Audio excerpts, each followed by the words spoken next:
Daman crime બ્રાન્ચના PSI સહિત 7 પોલીસકર્મી ₹10 લાખનો તોડ કરવા જતા પકડાયા। દમણ ફરવા આવેલા સુરત બારડોલીના 3 મિત્રોની કારને રોકી ક્રાઇમ બ્રાન્ચના પોલીસ સહિત 8 ₹7 લાખ પડાવ્યાની ફરિયાદ। ફરિયાદી સહિત મિત્રોને 14 વર્ષની જેલનો કેસ થઈ શકે છે કહેતા વ્યવહારે પટાવટના પોલીસે ₹25 લાખની માંગણી કરી હતી। પોલીસે અટક કરી તમામને કોર્ટમાં રજૂ કરતા 8 દિવસના રિમાન્ડ મંજૂર। સંઘ પ્રદેશ દમણ ખાતે ફરવા આવેલા સુરત બારડોલીના 3 મિત્રોની ઇનોવા કાર રોકી દમણ ક્રાઇમ બ્રાન્ચના 7 પોલીસકર્મી સહિત 8 જણા ભેગા મળી મિત્રો ઉપર કેસ ઠોકી દેવાનું કહી ₹25 લાખની માંગણી કરી છેલ્લે ₹7 લાખ પડાવી લીધાની ફરિયાદને લઈ દમણ પોલીસ બેડામાં ખળભળાટ મચાવી દીધો છે। દમણ ક્રાઇમ બ્રાન્ચના પીએસઆઈ સહિત 7 પોલીસકર્મી ₹10 લાખનો તોડ કરવા જતા પકડાયા હતા। પોલીસે અટક કરી તમામને કોર્ટમાં રજૂ કરતા 8 દિવસ સુધીના રિમાન્ડ મંજૂર કર્યો હતો।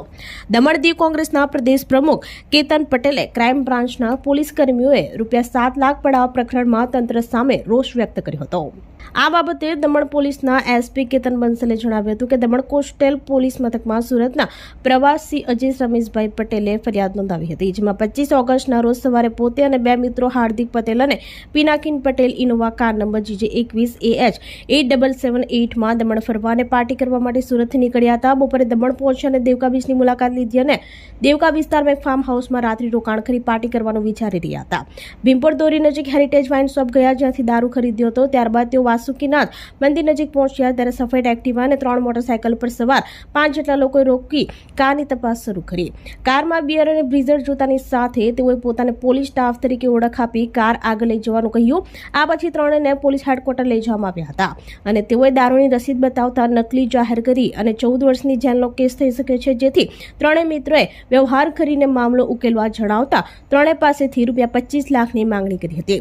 બાદમાં ₹10 લાખમાં સોદો નક્કી કર્યો હતો, જે બાદ ફરિયાદીએ ઘરે ફોન કરી પડોશી મારફતે ₹7 લાખ આપતા ત્રણેય મિત્રોને છોડવામાં આવ્યા હતા। જે બાદ કોસ્ટલ પોલીસ સ્ટેશન કડિયા ખાતે જઈ ફરિયાદ નોંધાવી હતી। ત્યારે ક્રાઇમ બ્રાન્ચના સ્ટાફના ફોટોગ્રાફ્સ બતાવવામાં આવ્યા હતા, જેમાંથી ઓળખાયેલા પોલીસ કર્મીઓ જતીન પટેલ, અંકુશસિંહ, રામદેવસિંહ જાડેજા, વિશાલ મીર, વિકાસ રાજપૂત, કૃષ્ણસિંહ, વિજયસિંહ ગોહિલ અને ધનજી દુબારિયા અને અન્ય એકની ઓળખ થઈ ન હતી, જેઓના સામે ફરિયાદ નોંધી વધુ તપાસ હાથ ધરવામાં આવી હતી। તમામને કોર્ટમાં રજૂ કરતા 3 સપ્ટેમ્બર 8 દિવસ સુધીના રિમાન્ડ મળ્યા હતા। સમગ્ર હકીકત પોલીસ તપાસમાં બહાર આવવાની શક્યતા સેવાઈ રહી છે।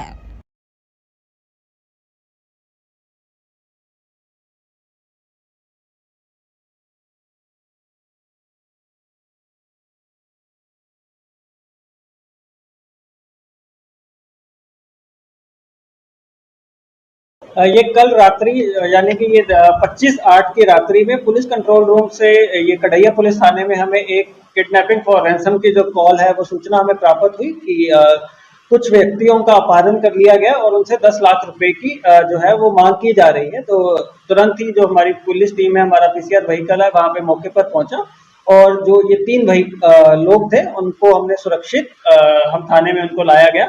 उसके बाद उनसे पूछताछ करने पे पता चला, उनसे आइडेंटिफिकेशन करवाई गई कि इसमें जो उन लोगों को दिन में क्राइम ब्रांच में लेके गया था, तो क्राइम ब्रांच के कुछ ऑफिशियल्स इन्वॉल्व हैं। उनके उसके बाद आइडेंटिफिकेशन के बाद में तुरंत ही हमने इसमें एफआईआर दर्ज करी।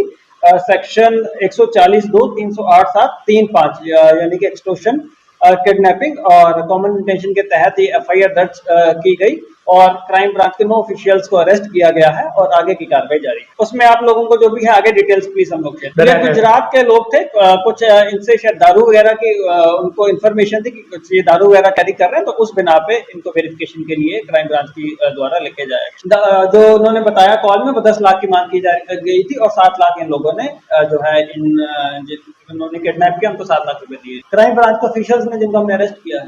आगे की कार्रवाई हमारी बिल्कुल चल रही है।